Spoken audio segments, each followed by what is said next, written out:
Jeff, welcome to the show. Amazing hair. I love the hairdo, and the name of the brand is actually FroBro Marketing. And Jeff has also been our client for some time now, since July of this year. And Jeff, welcome to the show. Thanks for having me, and thanks for the compliment about the hair. I love it, man. I'm sure a lot of people are envious, as I am. It's true. And I get that a lot. And you're joining us from Orange County, California. Tell us a little bit about yourself, Jeff. How did your journey started out? I know we just kind of were talking a little bit, and I just got to find out that you're part Greek. So tell us a little bit about who you are and who is Jeff and Frobro. How did that start? Sure. Yeah, well, I'm from San Diego originally, but I'm a fifth generation San Diegan. And on the Greek side, some of the fishermen, they came and they fished over here in San Diego too. So that's how they made their living. But um, yeah, I think the curly hair comes also from the Greek roots a bit. So it's fun.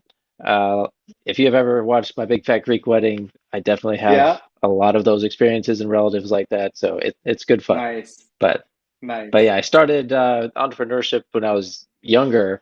I had a lemonade stand, sold cookies. There were bikers that would go by on the main street in the morning. So I learned my first lesson about profits that I had to pay my parents back for the supplies and ingredients. And I was like, oh man. But yeah, I mean, I've been kind of on the side. I've always had that entrepreneurial bug as I was growing up, and like I'd sell candy to other kids in my high school classes. Like I'd go buy the king size bars and stuff, Cracker Jacks, things they couldn't get in the vending machines, and then I'd sell it to other kids to make money to buy a stereo for my car or whatever it happened to be that time. Nice, nice, nice. So, I'm guessing you went to after high school. Is there a university in the books, or you just went straight out, or is there a job you did and then moved on to the agency world? Kind of walk us through that Yeah. journey. So I went to college at UC Irvine, which is what got me from San Diego up to Orange County. So that's where I am now. I stayed here after I graduated. I studied computer science, and I started working as a programmer, doing software stuff for a couple different companies. But I had always done websites on the side from high school on, making uh, sites for my parents or for other friends. And at a certain point, I made it a side thing and decided to launch FroBro just for web design. But it was pretty apparent early on, people don't just want a nice looking website, they want more customers. Really, if you're talking about a business website. So that's when I added Yeah. on other services, SEO and ad management and things like that. And so I started as a freelancer and then turned myself into an agency to help better serve my business clients. So that's where we're at today. Basically full So service at this how point. how long ago did the agency part started out? Just kind of give us some timelines on that. I launched FroBro in 2016 to make it an official business. Um, but I turned myself into an agency that actually probably started about a year ago. So it's been a good process, just shifting how I approach things, creating a team so it's not just me, and putting Hmm. systems in place to help make sure that I'm still providing the level of quality that I want for my customers and actually giving them the results that they want. Hmm. Oh, that's awesome, man. And how big is the team now? Um, Full time, I have uh, two and a half. You can call it three. And then I've got fulfillment teams that I don't count as my own because they're with partnered organizations that I've vetted and some independent contractors that I work with. So Hmm. the team is larger than three, but in terms of Frobro proper, it's about three or four. That's awesome, man. And so that's an exciting journey. I myself, went to school for computer science. I don't think I have ever had a job coding or anything like that. I was, with completely different mindset, and a lot of trial and error, different things kind of led to agency.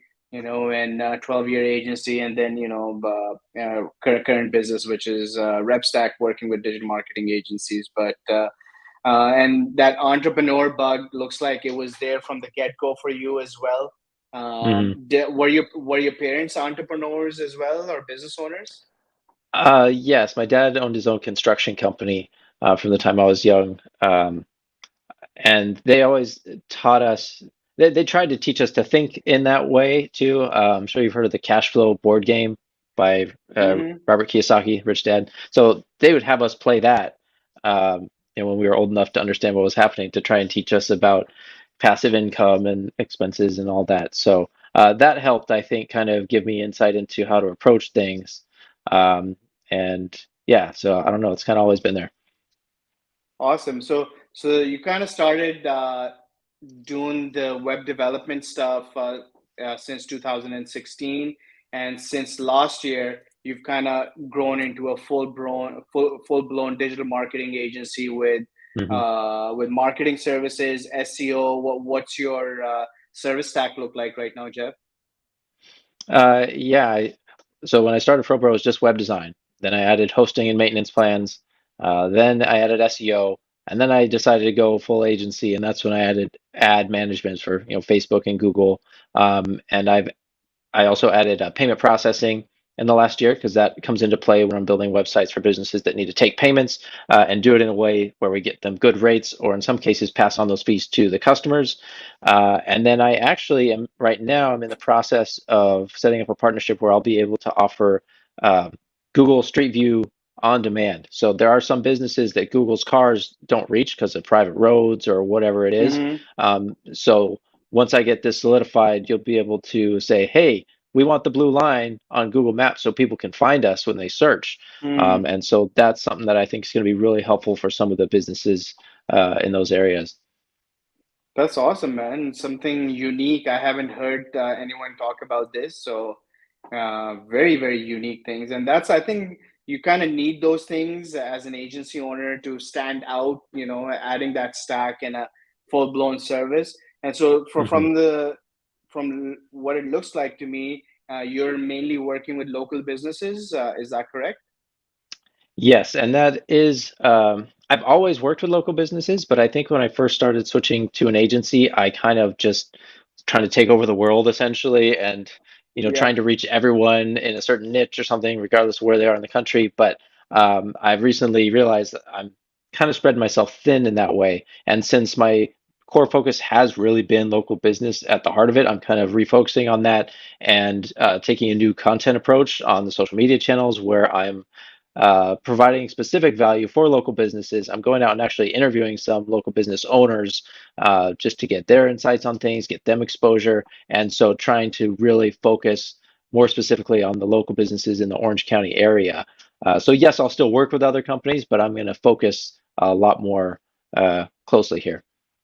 So local business is kind of like your specialty, and you want to just like get back to the basics and stuff like that. Yeah. That's Hmm. awesome, man. And so this is great. So you got the agency started. You're focused on local businesses. You're a full service agency with a bit of a unique, especially for local businesses, like that Google Street View service. So that's amazing. So now you got your stack finalized. Walk us Hmm. through. And you have a team. So right now, your fulfillment team is contractors, and that's kind of how I ran my agency as well, Jeff. Like for the last 14 years, I've worked with contractors. Like they're almost, I can call them my team, but they're still Yeah. contractors because I've Hmm. been working with them for the last 10 years. Some of them. Yeah. And but the best thing is that, like, for example, in my situation, when the business kind of thins down a little bit, because I'm not at all focused on my agency right now, you only pay for what you have, right? So you don't have to Right. worry about that you have a big payroll to run every single month, even though you may not have the clients for that. So that's a great approach, especially I think when you're in the growing phase. So awesome. So walk us through a little bit about how you how you market to other businesses, and how you acquire how you pull in businesses inside your funnel. Sure. I've got a lot of different approaches because I kind of view myself. as a guinea pig for my clients. Because if I'm touting myself as a lead generation agency, I need to know what's out there. I need to know what works. I need to know how to do it, right? So I've done cold outreach campaigns to multiple niches with multiple, steps along the flow of the emails, whether they open them or don't. If they have claimed their Google business profile or not, I might send them a different email to talk about claiming that and why it's important for SEO and things. So I've got Hmm. email outreach strategies. Um, I run Facebook ads to a particular niche, to a landing page that's focused on that niche, where I'm pitching them on a specific thing. In that case, performance-based ads. Um, I do LinkedIn outreach where I've got it as automated as possible. So I've create my Nice. search and then I create my campaign steps, the messages that I want to send. So when someone connects with me, I introduce myself automatically, and then once they respond, then I can just talk to them. Um, I'm just throwing all the stuff out here because I've done all these Is different there? approaches. So if you want to dive into any of them, let me know.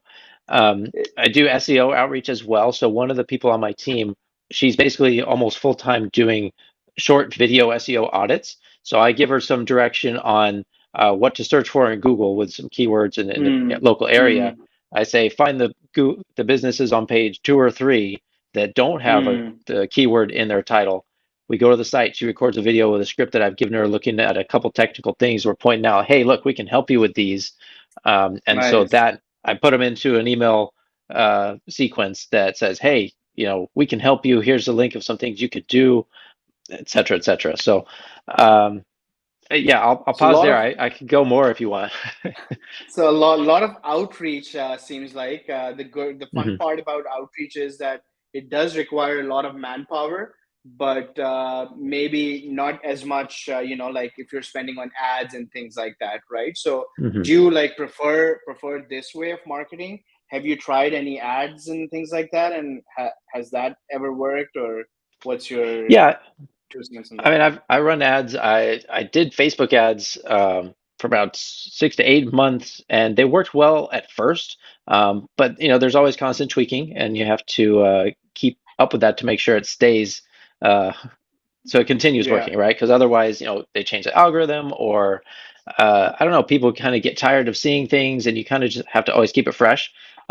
So right now, I'm focusing more on Google Ads, so it's a little more cost effective, and getting a better ROI for what I'm putting into it, Aren't and I Google can ads do. really expensive in local niches? Like if you're doing like web development, because I know I used to run Google ads in Calgary in my local market, Mhm. and like one click was like $8, sometimes $10 per click. Like how are you seeing per click cost on that side?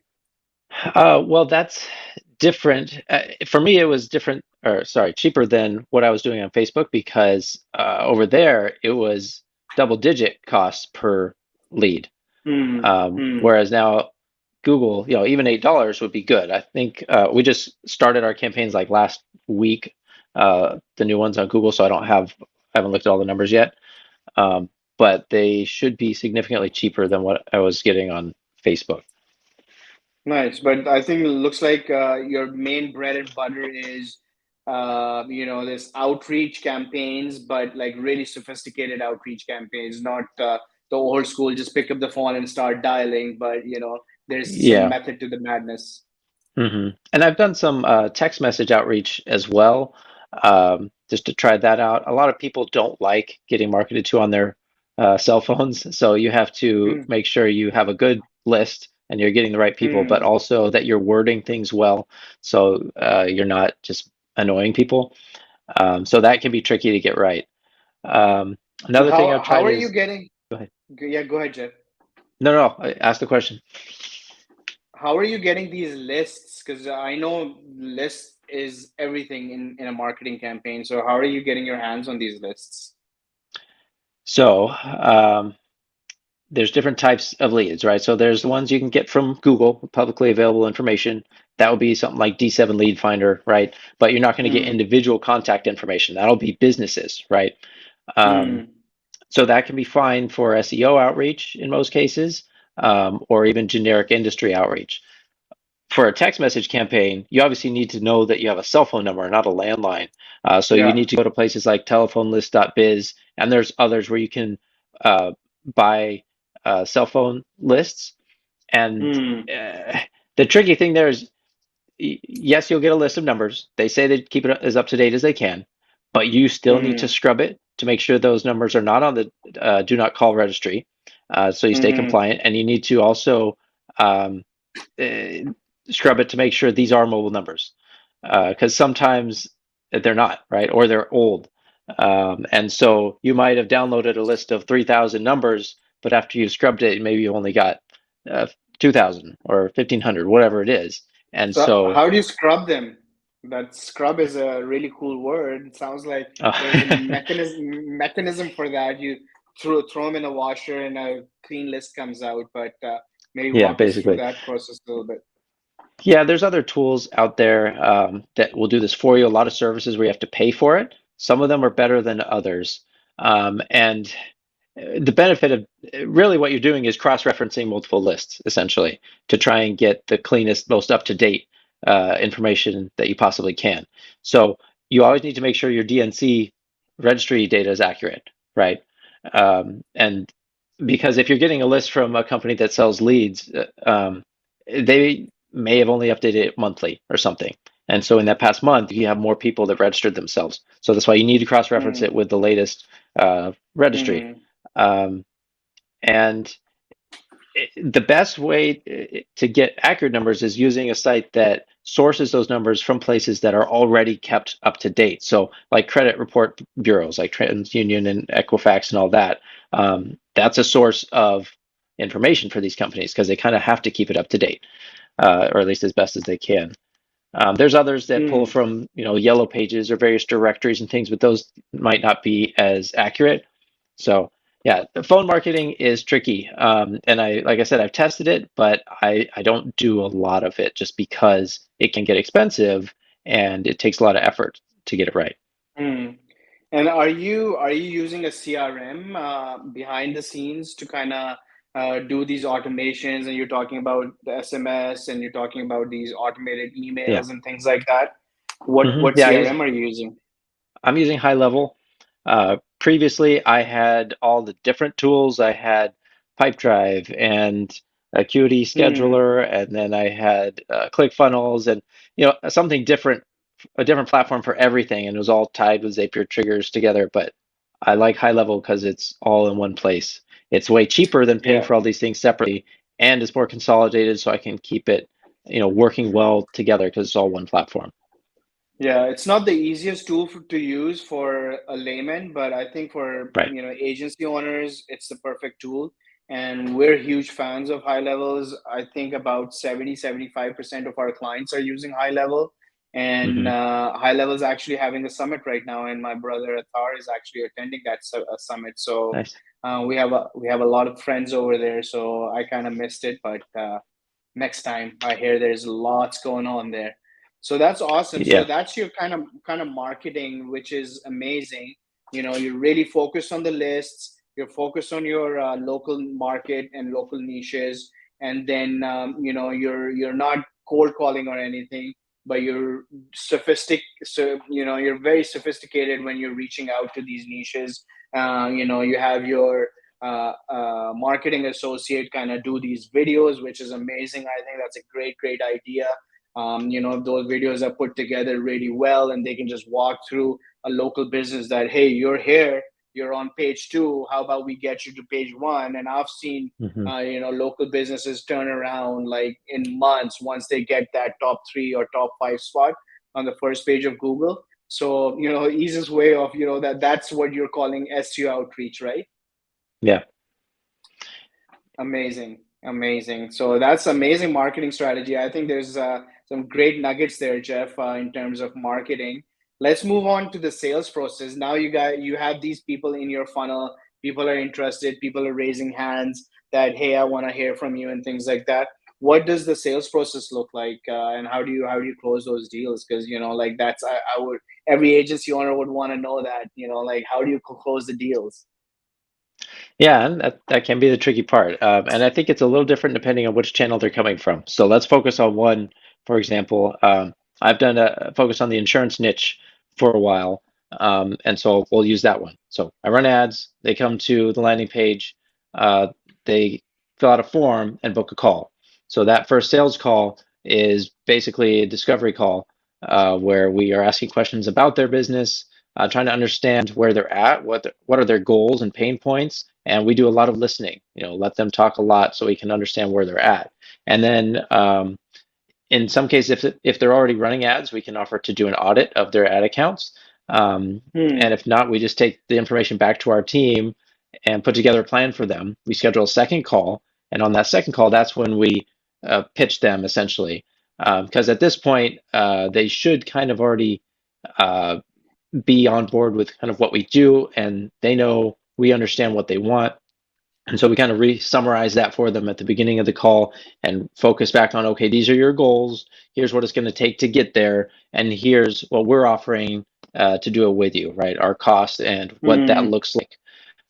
So it's that second call where we try to close them because since it's a higher ticket offer, it's a two call process. Hmm. And that second call, yeah, is where we try to close the deal.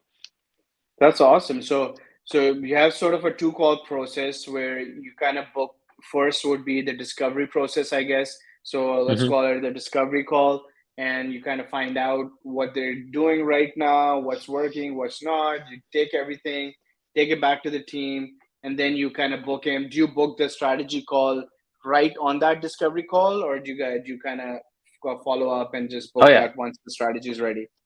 Yeah, while we've got them on the phone, we book that next call for, 2 days out, maybe three. That Nice. way they're on the hook.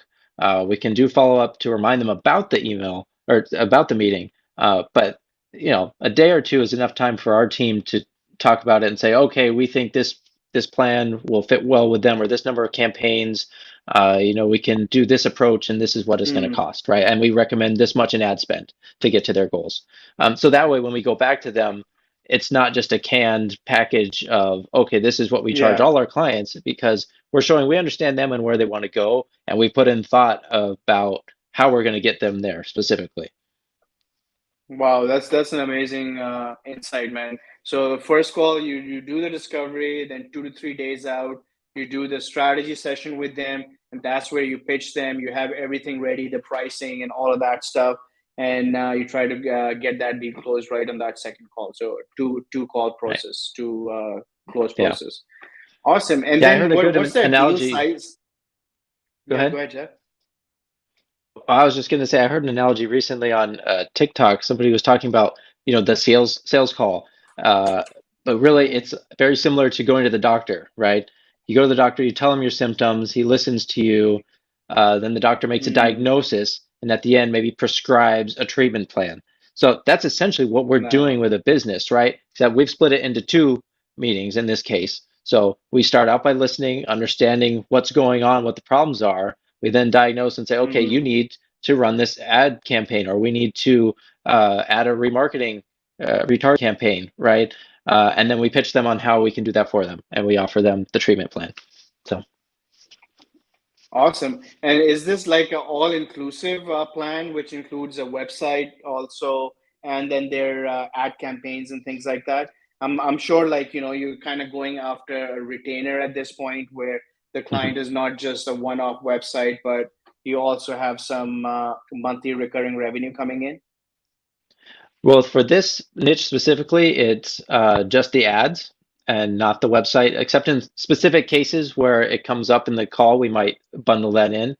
But otherwise, we focus just on the ads. And what we typically do is we do an initial 3-month contract where we Hmm. say, okay, we're going to build everything from scratch. We've got to create your ad campaigns. We got to create the landing page, the qualification forms, this whole funnel, right? And then we're going to start optimizing it. Hmm. And we are confident that Hmm. within 3 months, we can have this profitable funnel running for you. And so then after 3 months, we Hmm. sit down and say, okay, let's talk about switching to a performance-based model where you only pay for the qualified leads, or maybe we do a revenue share on the policies that you close. Um, and then going forward, that's how it works because it saves them money on their retainer costs with us, and it makes them want to stick with us long Nice. term because our interests are aligned, and we only make money when they make money. So people like that. I mean, there's so many people that have been burned by agencies in the past, and so they don't want to sign Hmm. a 6 or 12 month, contract because they're like, no, the last time I did that, I lost $20,000 and got 2 leads. So you kind of have to be aware of that and work with the clients to give them something, give them hope, first of all, but also a path to profitability where they're more likely to trust you and work with you on that. Wow. That's a beautiful strategy, man. So you kind of have just a small 3 month contract that kind of gives you the initial. I think the first 90 days are the toughest usually when you're onboarding a client.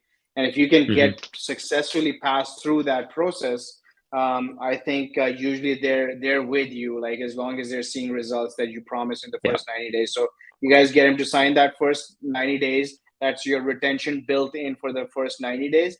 And after that, you Hmm. move on to a performance based model which I would say no client would have any issues with, right? No, no, everybody likes that. That's awesome, man. So amazing. So we went through your marketing strategy, which is amazing.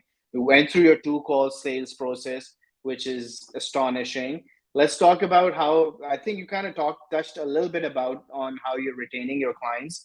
But talk to me a little bit about how you're retaining. Do you have any account managers who are taking care of your clients, or because you obviously once the clients come in, you want to make sure that they stay with you for as long as possible. So what's the strategy there? Well, this is actually something I'm currently working on improving because I know I need to get better at it. Um, so yes, I do plan to bring in account managers soon because it's getting to the point where I can't keep up with everyone. Um, the main thing is communication, right? And people want to know what's happening. Are you doing stuff? Because if you don't know technology, I mean, even if you understand technology, a lot of times it feels like a black box when you hand it off to someone else. And now, okay, Hmm. Jeff's doing my SEO. What does that mean? Is it working? So Yeah. we give our clients an SEO dashboard so they can check their metrics on their own, but we still send periodic updates to say, here's what we're seeing. Hmm. So we're improving here, or we just made this change. And or we ask them for things, for managing their social media or something. We say, hey, can you give us this type of content, or these reviews? Do you have any reviews over here that we can use? So staying in contact with people lets them know stuff is happening. We're working on it. They can see the results and not get that um, distant feeling. Because the longer you go without talking to Hmm. them, the more they're just going to assume Yeah. that nothing's happening, and they're just going to get worried. And some people don't have the Yeah. personality to reach out and ask, and so after a while they'll just leave, right? And you don't want that. They'll So just give uh, up. Yeah. They'll ghost you. yeah, and so I automate what I can. Like I said, with SEO reporting, that's something that can be somewhat automated, right? Website hosting, I've got automatic reports that go out to my clients each month that let them know the security scans, the Hmm. backups, all the basic stuff. Hmm. That's easy to do. But it's having that additional interaction with an email or a call now and then to check in, see how they're Hmm. doing. Do they need anything else that makes them feel And that's taken care of, right? and that's kind of all on your plate at this point. Yes. That's great, man. So, I think yeah, you brought up a great point because I think the number one reasons client leave is perceived indifference. I don't know of Mhm. any agency owner who's not doing a great job behind the scenes and just going crazy, delivering those SEO results or making sure that they're getting results and stuff like that. And even though we are sending those automated emails, in my agency, my legacy agency, we send out on the 1st and the 16th, we send out automated reports. But having that human connection and having that call one on one with you and making sure that, the client can pick up the phone and talk to their account manager, in Right. your case, which is it's you, I think that's Mhm. what makes uh, every bit of difference in retaining the client for the long term because and I think account managers play a great role over here. So I think that would be your next logical step to just Yeah. just go on and replace yourself and kind of hand over these accounts over to the account manager because now they can be just in constant communication. Maybe once a Right. week they pick up the phone and call them. Every 2 weeks they have a scheduled Zoom call with your clients and they walk in through those reports and things like that. So that's great, man. Yeah. Yeah, and I totally agree with you that clients think that nothing's going on behind the scene, even though the agency is going to bat for them on a daily basis. They're just going they're killing themselves, because I was looking at every single one of my clients' reports, and where they're ranking, are they going up or not, and things like that. But if the client doesn't know that, then they get this impression that nothing's going on, right? So it's really Right. important for them to know about this, and that's where retention comes in. So great Yeah. points, Jeff. And Anything I you'd think like to when add to we're that? Yeah, I was gonna say when you're working with local businesses too, people like to know that I'm local, I'm nearby. They could call me, and since I'm now the face Mm, of the brand, they've connected with me, they trust me, they want to, they feel more comfortable working with me than some big nameless, faceless agency over here, right? That may be nationwide, but they yeah, can't just pick up a phone and call someone. So that's the yeah, tricky part with moving to the account managers. I want to make sure I do it well, where I'm finding good people that are going to be, having that same level of care in connecting with my yeah, clients and making sure they're taken care of. So yeah.